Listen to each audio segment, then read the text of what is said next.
Boa tarde, meus irmãos, que a paz do Divino Mestre Jesus esteja sempre conosco a nos auxiliar. Me chamo Leonardo Silva, faço parte do Templo Espírita Amor e Redenção, do qual trago um abraço fraterno para todos vocês que fazem parte dessa renomada casa. De antemão, agradeço a Deus, a espiritualidade bondosa e amiga, a diretoria da casa, em nome do nosso irmão Bugley, que sempre está nos dando a oportunidade de trabalho, que é isso que nós precisamos para a nossa evolução enquanto espíritos encarnados. Hoje nós vamos estar falando de um tema interessantíssimo, como todos os outros temas do Evangelho, sobre o capítulo 16, vamos falar lá do item 3, que também pode ser encontrado dentro da Bíblia, em Lucas, capítulo 12, versículos de 13 a 21. E aí o título que vamos conversar hoje é Preservar-se da Avareza. Quando falamos de avareza, e aí eu tinha também esse pensamento lá atrás, quando se falava em avareza, eu só pensava que era relacionado ao dinheiro, a guardar dinheiro, a ser avarento, Mas aí, quando nós nos aprofundamos dentro da mensagem, e aí eu sempre digo isso, quando Jesus traz a mensagem bíblica, não podemos só observar do lado material da coisa, Jesus está falando também da parte espiritual. A gente vai ver dentro do capítulo aqui que ele traz uma visão bem ampla da situação. Inclusive eu fui buscar no Aurélio para ver o que o Aurélio fala sobre o que é a avareza, E aí ele coloca lá que é uma qualidade ou característica de quem é avarento, de quem tem apego excessivo ao dinheiro e às riquezas. Falta de generosidade ou mesquinharia. Apego excessivo aos bens materiais. Quando colocamos aí apego excessivo aos bens materiais, a gente pode levar também essa parte aí para aquele bichinho que nos atenta todos os dias, Para aquilo que nós deveríamos combater diariamente, que é o orgulho. Quando vamos lá no Livro dos Espíritos, trazendo aí um parâmetro para a gente se basear, no Livro dos Espíritos, Kardec pergunta a espiritualidade. Qual é o maior entrave para o homem, o espírito encarnado, evoluir, crescer, progredir? E a espiritualidade bondosa e amiga responde que é o orgulho. Orgulho, uma chaga, raiz de todos os males, que faz com que o homem se torne uma pessoa, como nesse ponto aqui, avarenta. E esse orgulho mal combatido, meus irmãos? Porque aí, quando falamos de orgulho, nós pensamos primeiro em mim, segundo em mim, terceiro em mim, e esquecemos dos outros. Nessa parábola, Jesus ele vai trazer todo um contexto evangélico, inclusive ele traz essa parábola lá, que se começa falando, E aí eu vou pedir licença para ler, aquilo que eu falei que está lá em Lucas, de 13 a 21, quando ele começa a falar assim: um homem diz a Jesus: Mestre, diz a meu irmão para que ele divida comigo a herança. Jesus lhe disse: quem me designou para vos julgar ou para fazer as vossas partilhas? Acrescentou: tende cuidado com a avareza. A vida do homem não depende dos bens que ele possua. E contou-lhe a seguir a parábola. Havia um homem rico, cujas terras produziam extraordinariamente. Ele pensava assim: que hei de fazer, pois já não tenho lugar onde posso guardar tudo aquilo que eu colhi? Demolirei os meus celeiros e construirei outros maiores, onde poderei guardar toda a minha colheita. E direi à minha alma: tens de reserva muitos bens para longos anos. Repousa, come, bebe e goza. Mas Deus lhe disse: que insensato! Eis que essa noite mesmo tomar-te-ão a alma, para que servirá o que acumulaste. É o que acontece com aquele que acumula tesouro para si próprio e que não é rico diante de Deus. Veja que interessante, Nessa parábola, Jesus ela traz a todos nós para refletirmos a nossa vida, E aí trazendo, como toda a conversa que a gente faz, eu sempre trago uma reflexão para os dias atuais, né? Uma parábola que passou há mais de 2023 anos, mas que nos serve muito para hoje. O que é que acontece com nós hoje? Trabalhamos toda a nossa vida para juntar, para adquirir dinheiro, bens materiais, e aí deixamos de viver, meus irmãos. Como assim, Léo? Hoje, o que assola a humanidade, né? As maiores doenças da humanidade são as doenças psicológicas, né? Depressão, ansiedade. E é porque eu sofro a depressão? Porque eu sofro lá por causa do passado. E eu fico deprimido. A ansiedade, eu sofro por excesso de futuro. Aí eu tenho ansiedade. E esqueço de viver o presente. Mas aí eu trabalho a vida toda para guardar bens, dinheiro, E aí, conversando com um amigo meu, Luiz, ele me disse: Léo, a gente trabalha a vida toda para guardar dinheiro, para acumular bens, tal, para que no final da nossa vida nós tenhamos uma condição financeira boa, que a gente não precise passar por dificuldades. Mas o que é que acontece na grande maioria das nossas vidas? Esse dinheiro que acumulamos, esses bens que acumulamos, servirão para comprar remédios para todos nós. Porque não vivemos uma vida plena, uma vida constante. Esquecemos, como ele fala, né? De viver o presente. Vivemos o passado, adoecemos. Vivemos o futuro, adoecemos. E esquecemos de viver o presente, que, como a própria palavra fala, é um presente da divindade para todos nós. Todos os dias acordamos pela manhã, muitas vezes não agradecemos a Deus pela oportunidade de uma nova experiência, de uma nova renascer, podemos dizer assim, né? Era como se Deus pegasse uma folha em branco, com uma caneta, colocasse em nossas mãos e faz teu dia, meu irmão. E aí eu acordo de manhã reclamando, porque tenho que sair cedo para trabalhar na chuva, no frio, né? Como hoje está bem friozinho. Mas também não pensamos que naquela mesma hora pessoas não têm nem para onde ir. Naquela mesma hora, filhos pediram pão a seu pai e seu pai não pôde dar esse pão porque ele não tem um emprego.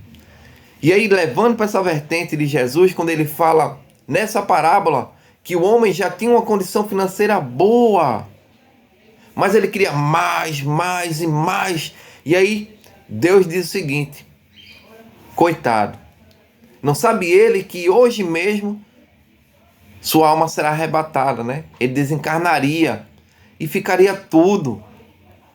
É o que acontece conosco, né? Eu tive essa experiência de um parente que desencarnou durante a madrugada, né? E aí, aquela ligação na madrugada, da pessoa do outro lado desesperada: vem aqui, pelo amor de Deus, que tá passando mal, não sei o que lá. E aí, quando eu cheguei lá na casa, ele tinha desencarnado na própria residência, né? Uma pessoa que gostava muito dos seus bens, que dava o maior valor a... Ele gostava muito de relógio, né? De colecionar relógio. E aí, eu estou trazendo essa mensagem para a gente refletir a nossa vida. É o que acontece conosco. E ele gostava muito de relógio, dos objetos dele. Trabalhou, né, para ter aquilo.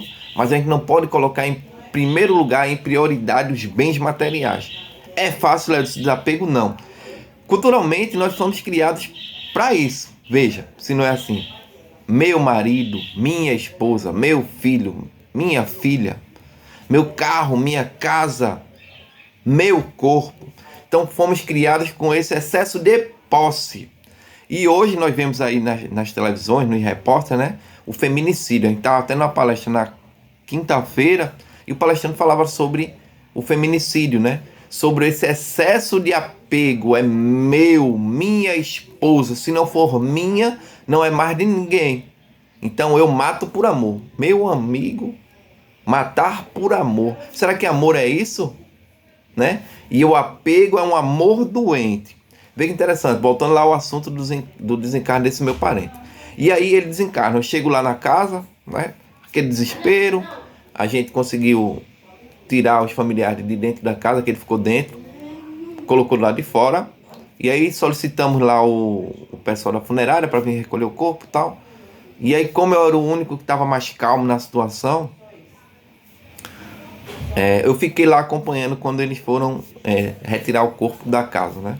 E aí, quando chegou lá, a primeira coisa que o pessoal fez foi tirar relógio, tirar carteira, transilinha, anel. Foi vestido porque estava vestido. O que eu quero dizer com essa reflexão?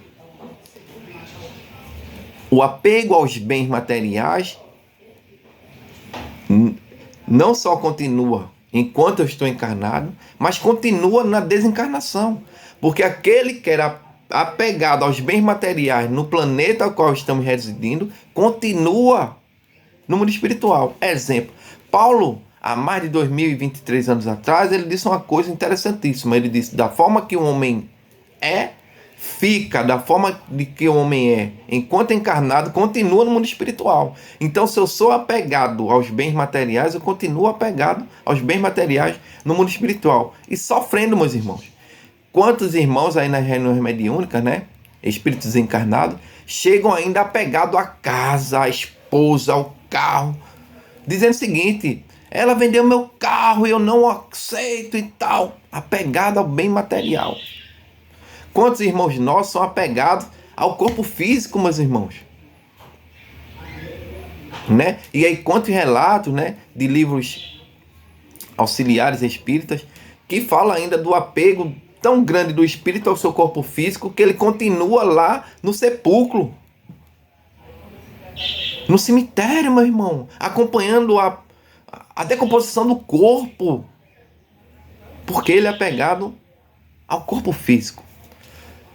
Quando começarmos a ter a consciência que nem o corpo físico é nosso, não nos pertence, é um empréstimo da divindade para que eu possa passar ao planeta ao qual estou inserido, em plenitude, porque eu preciso do meu corpo físico para estar aqui no planeta Terra, conversando com vocês.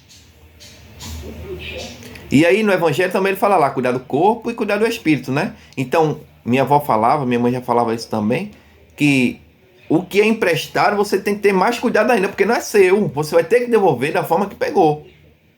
Ah, alguém pode estar pensando, Léo, mas e aquele corpo físico que vem sem um braço, sem uma perna, vem cego, vem sem falar, vem sem ouvir? Cada um vem com um corpo físico necessário para passar a sua existência no planeta Terra. Na grande maioria das vezes, nós pedimos para passar por isso. Está lá no livro Nosso Lar, quando ele fala lá de processo reencarnatório, projeto reencarnatório. No setor de reencarnação, muitas vezes participamos e pedimos para passar por A ou por B coisa, para auxiliar no nosso processo evolutivo, na nossa melhoria. Mas é o tema de hoje, né? Preservar-se da avareza. Interessantíssimo. Quando eu preservo da avareza, eu consigo ser um espírito encarnado melhor. Quando desencarno, continuo sendo esse espírito melhor, sem esse apego excessivo aos bens materiais. Veja que Jesus, quando ele traz a parábola, ele fala de bem material, não só do dinheiro. O cara já tinha muito dinheiro, mas queria crescer mais e mais e mais. Lembrando que Deus e a espiritualidade não proíbem ninguém de ser rico, meu irmão. Ninguém. Se você conseguir ser rico através do seu suor, inclusive, Deus fala isso, Jesus fala isso, né? Que você trabalhando através do suor da sua fronte, você pode crescer. Deus, espiritualidade, Jesus, ninguém quer que você seja pobre, paupérrimo, não. Cresça, meu irmão, tenha uma casa boa, um carro bom. O que a espiritualidade fala, o que a doutrina espírita fala é sobre esse excesso de posse. De eu quero mais, eu quero mais, eu quero mais, eu quero mais, eu quero mais, eu quero mais. Vou trazer um exemplo. A pandemia passou aí, bem próximo de nós, né? E na pandemia vimos que o dinheiro, como a espiritualidade nos fala, como o Evangelho nos fala, como Jesus trouxe exemplos sobre isso, que o dinheiro não traz felicidade. E aí, de que vale o homem ter tudo e ao mesmo tempo não ter nada? Vê que interessante. Eu posso ter fortunas, meus irmãos. Fortunas. Eu estou com um colega meu passando por um processo com sua mãe, né? Para vocês terem ideia, ela está com 37 quilos, está com câncer, bem debilitada. E a gente foi conversar com ele, é de uma outra denominação religiosa, tem uma fé muito grande, é isso que ele disse, que está segurando ele ainda. Mas aí ele me disse uma coisa que eu disse, eita, pra aí, meu Deus. Ele disse, Léo, eu poderia ter hoje 1 milhão em minha conta, mas nada mudaria da situação da minha mãe. Olha que interessante. É de uma outra escola religiosa. Léo, eu poderia ter 1 milhão, mas não mudaria em nada a situação física da doença, né, da minha mãe. Talvez ela tivesse um conforto maior, né? Eu poderia estar com um hospital privado, nós poderíamos estar visitando ela só está recebendo visita como é UTI de tal hora em tal hora. Talvez se eu tivesse esse dinheiro sobrando, né, eu poderia estar com ela do lado dela nesse momento mais crítico, mas não mudaria em nada a sua doença, porque hoje é ela e Deus, negão. Então vê que interessante. De que vale um homem ter uma grana dessa, 1 milhão, né, a gente tá falando, e não ter a possibilidade de pegar esse 1 milhão, pagar num banco, pagar lá numa loteria e tirar seu ente querido de lá. Não tem essa possibilidade. De que vale um homem ter uma cama muito bonita, né? Eu conheço aí, eu sou vendedor, então conheço vendedores que vendem uma cama de 18 mil reais, ela toca uma musiquinha, dá massagem, não sei o que lá. De que vale eu ter dinheiro para comprar uma cama dessa e à noite eu não ter o sono para dormir? Entendem?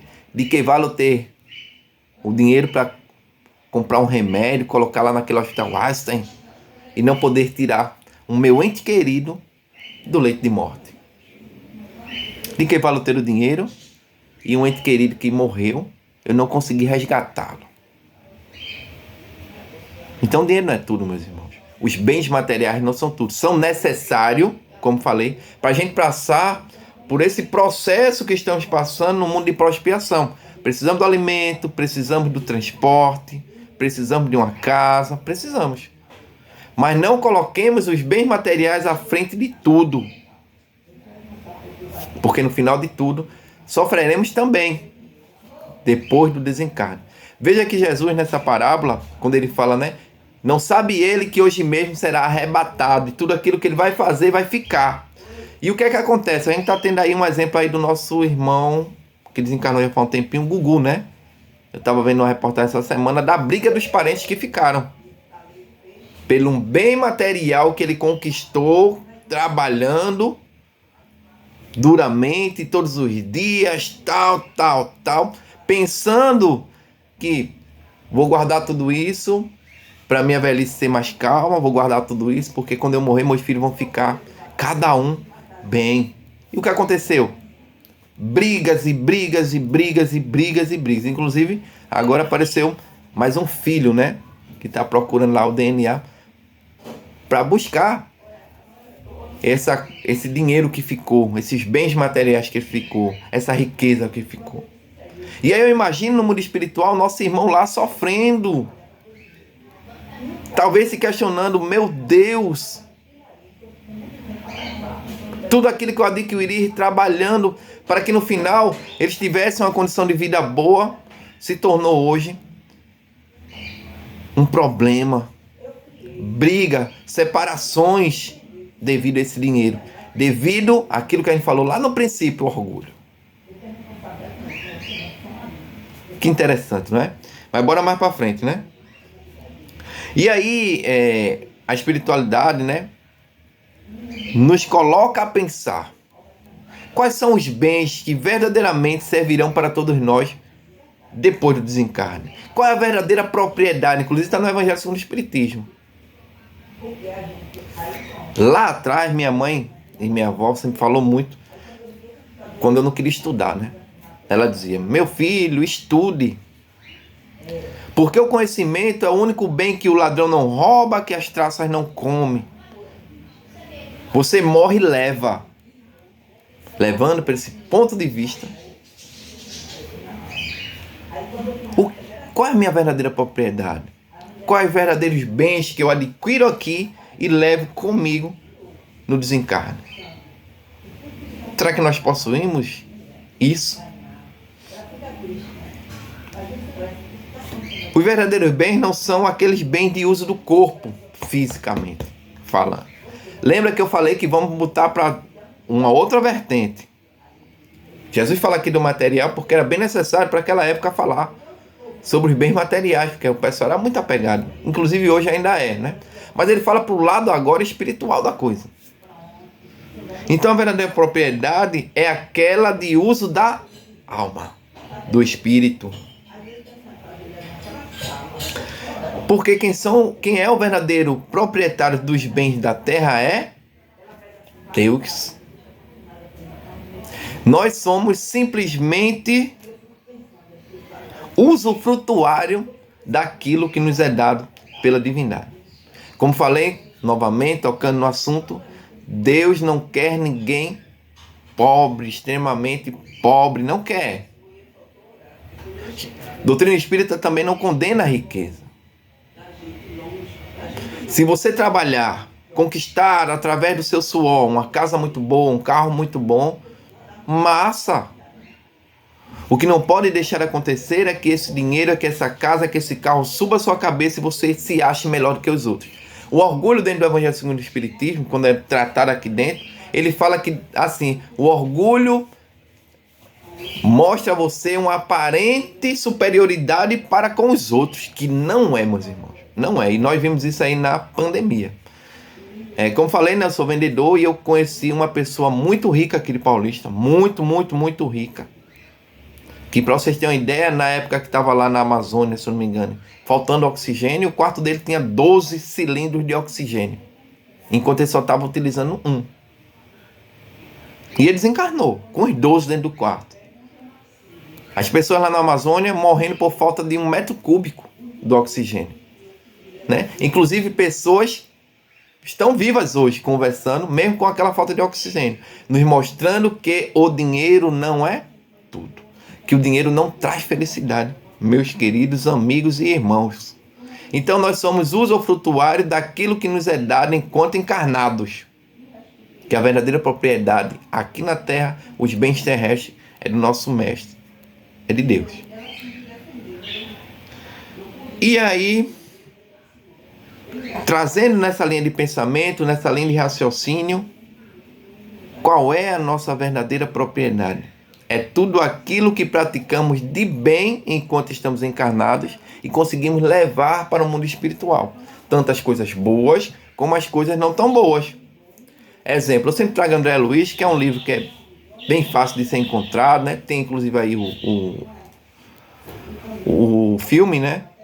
E aí, didaticamente, é bem tranquilo para a gente imaginar. E aí, quem não leu também, quando eu falo a história, a pessoa se coloca nos dias de hoje, acontece muito. André Luiz era médico, profissionalmente, né, falando, ele recebia, né, para tratar as pessoas na sua clínica.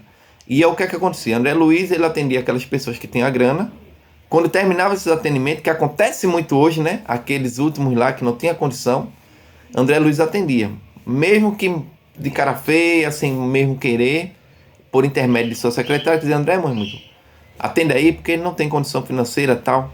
Bora auxiliar. E ele praticava esse bem mesmo, muitas vezes sem querer. E aí, como a história nos relata, André Luiz vai para o umbral. Quando chega lá, ele é recepcionado, né, por aqueles nossos irmãos, o chamando de suicídio. Ele dizia que não era, né?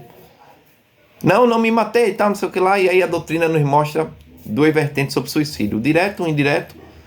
André Luiz, ele morre com um problema gástrico devido ao excesso de comida, né? E ele desencarna, chegando no mundo espiritual, ele é chamado de suicídio, e depois a gente entende porque é chamado de suicida, que é o suicídio indireto. E aí André Luiz, ele fica algum período no umbral sem conseguir receber nenhuma prece.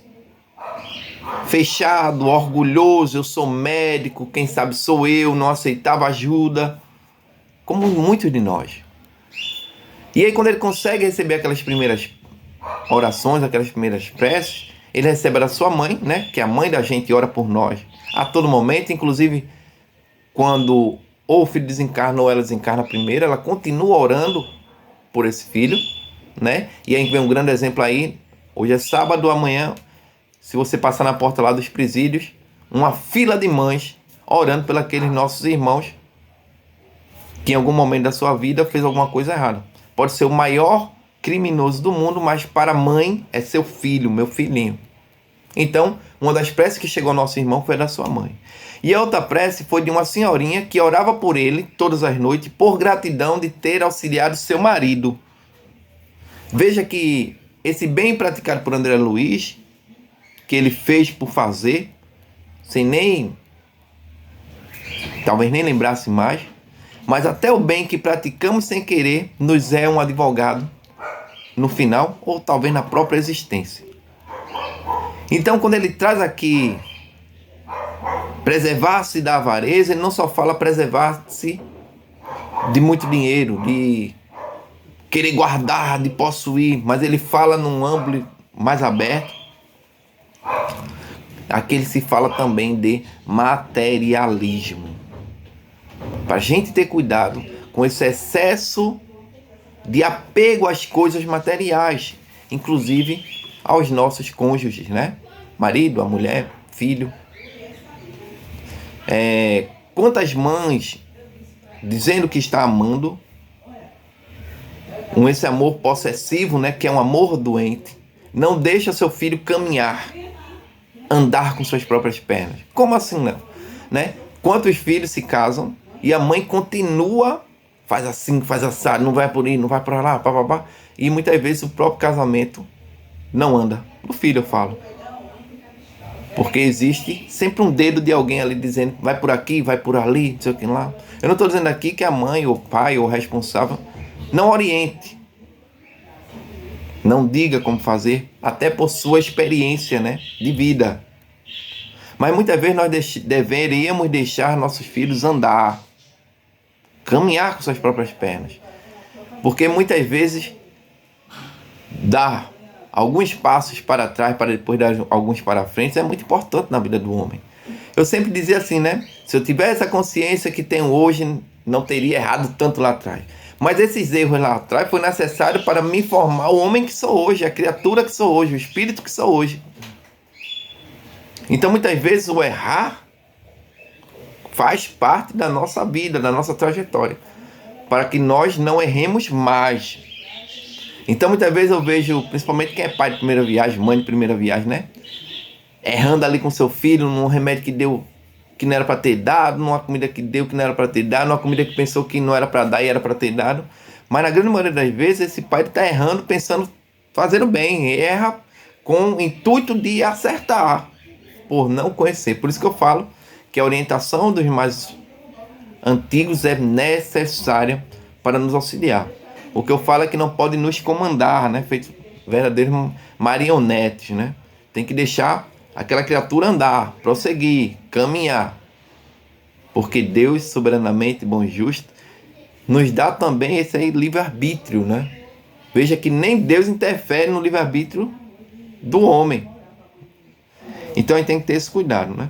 Então, quando a gente fala lá de preservar-se da avareza, é ter esse cuidado com esse apego dos bens materiais, né? Um tema bem amplo que a gente poderia ficar conversando mais de 1 hora sobre esse apego, né? Sobre o que pode acontecer com esse espírito que tem esse apego aos bens materiais, esse apego ao dinheiro. O que acontece quando ele desencarna, né? A gente deu algumas pinceladas aí do sofrimento que esses espíritos ainda sofrem. Espíritos estes que ainda se encontram lá nos cemitérios, né? Apegado àquele corpo físico. Quantos espíritos continuam dentro das suas casas, né? Acompanhando seu marido, acompanhando sua esposa, seus filhos, devido ao apego que ele tem para com as pessoas e as coisas. Léo, é fácil desapegar? Não, porque nós fomos criados, como eu falei lá atrás. E aí, não porque nossos pais são ruins, mas porque foram criados assim também, né? Você tem que ser o melhor, tem que ser o melhor, tem que ser o melhor, tem que ser o melhor. Você tem que ser o primeiro, tal, não sei o que lá. Veja que nós não estamos dizendo aqui que não é para você ser o melhor da sala, o melhor aluno, não. Através do seu esforço, você pode ser o que você quiser, meu irmão. O que não pode acontecer é você deixar que esse melhor suba a sua cabeça e você pisa as pessoas. Veja que interessante, né? Essa reflexão. Nós criamos nossos filhos, muitas vezes, para ser o melhor. Eita, eu sou advogado, eu quero que meu filho seja advogado. Mas será que seu filho quer ser advogado? Quantos profissionais são profissionais frustrados? Eu sempre disse isso aqui em casa, né? Quando eu vejo, principalmente, quando a gente leva para a área da arte, né? músicos, cantores, né? Que cantam por amor, né? E eu sempre digo aqui, meu Deus, deve ser muito bom você trabalhar no que gosta e ainda ganhar dinheiro para fazer aquilo. Então, muitas vezes nós frustramos nossos filhos porque queremos o que eu quero para ele. Não é interessante? Então, meus irmãos, que a paz do nosso Senhor Jesus Cristo esteja sempre conosco, nos auxiliando, nos intuindo, nos norteando para sermos espíritos melhores.